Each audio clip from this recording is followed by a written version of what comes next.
انسان کو دنیا میں تکلیفیں، بیماریاں اور پریشانیاں آتی ہے تو انسان یہی سوچ لیتا ہے کہ آخر ایک نہ ایک دن یہ کٹ جائے گی، لیکن اگر قبر میں انسان کے لیے مصیبتیں آ گئی تو وہاں کیا بنے گا؟ قبر میں تنہائی ہوگی، کوئی سننے والا نہیں ہوگا، خاموشی ہوگی، کوئی بات کرنے والا نہیں ہوگا۔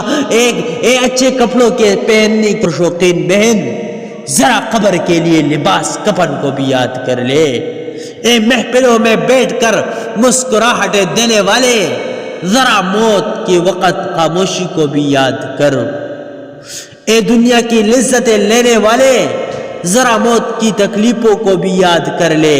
اے دنیا میں عالیشان مکان اور خوبصورت کپڑوں میں زندگی گزارنے والے، ذرا قبر کے بے سر و سامانی کو بھی یاد کر۔